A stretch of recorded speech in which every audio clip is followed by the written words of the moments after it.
संघ एवं उसके राज्य क्षेत्र। संघ एवं इसके राज्य, union and it's territory states. भाग 1 में आर्टिकल 104 के मत अनुसूची 1 में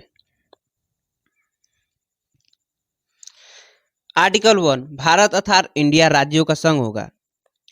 आर्टिकल 1 बताता है कि देश का 2 नाम होगा, भारत और इंडिया, और भारत की प्रकृति कैसी होगी,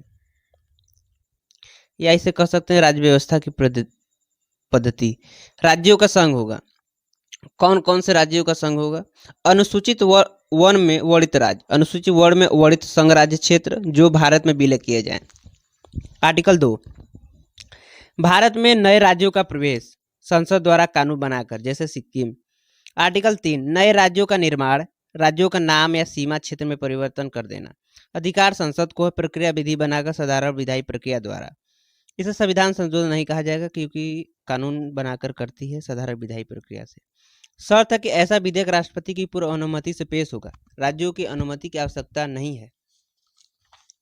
राष्ट्रपति अनुमति देने से पूर्व विधेयक को प्रभावित होने वाले राज्यों को भेजेगा और उसकी राय लेगा। राज्य विधानसभा साधारण बहुमत से पारित करे तो यह माना जाएगा कि उसकी राय दे चुका है।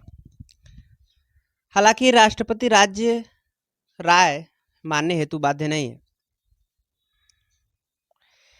भारत में राज्यों का विकास। स्वतंत्रता के समय भारत में 3 प्रकार के राज्य थे। ब्रिटिश प्रांत गवर्नर के अधीन, कमिश्नर के अधीन होती थी, देशी रियासतें राजाओं के अधीन। इनको 3 विकल्प दिया गया। भारत में विलय, पाकिस्तान में विलय, स्वतंत्र रहना।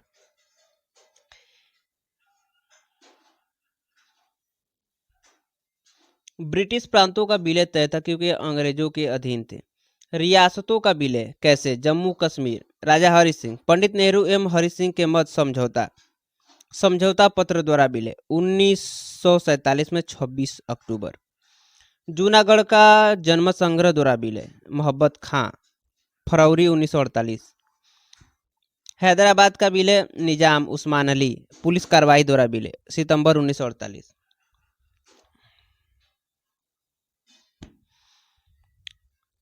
राज्य के संदर्भ में एक भाषा एक राज्य की मांग, धर आयोग 1948 में मांग ने अस्वीकार कर दिया। फिर भारतीय राष्ट्रीय कांग्रेस ने जेबीपी समिति बनाई, जवाहरलाल नेहरू, वल्लभ भाई पटेल, पट्टाभी सीतारमैया 1948-1949 के बीच। इन्होंने भी मांग अस्वीकार कर दिया। आंध्र प्रदेश के गठन की मांग, पोटा श्री रामलीलू, ये थे तेलुगु भाषा आंदोलन के नेता। इनके निधन के बाद आंध्र प्रदेश का प्रथम भाषाई राज्य बना, भाषा के आधार पर प्रथम बनने वाला राज्य। पुनर्गठन आयोग का गठन 1953 से 1955 के मध्य। इसके अध्यक्ष थे न्यायमूर्ति फजल अली।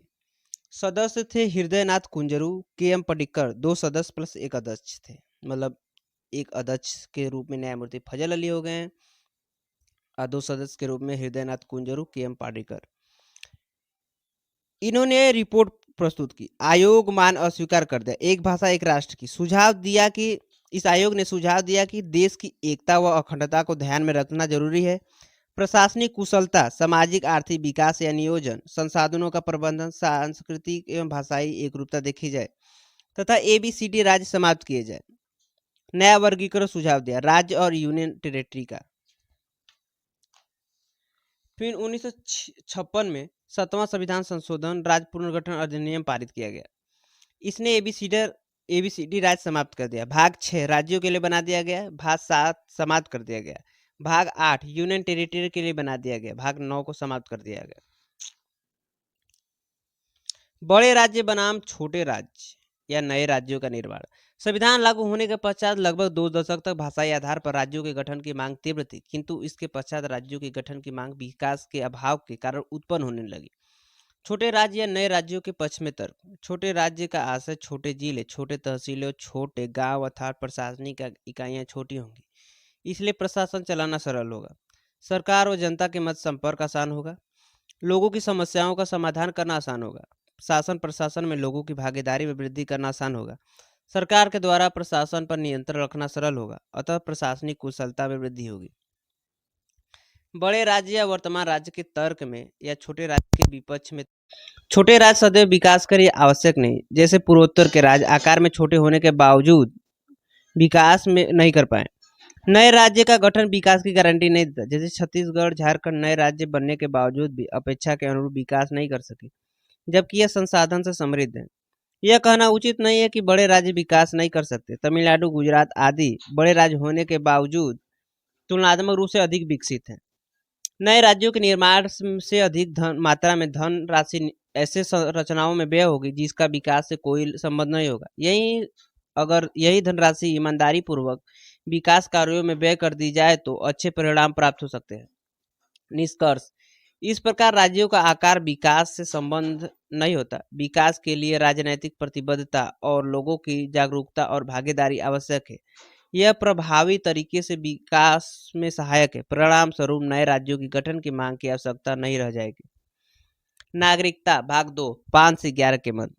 नागरिकता का अर्थ होता है कि भारत एवं राज्य के मत कानूनी संबंध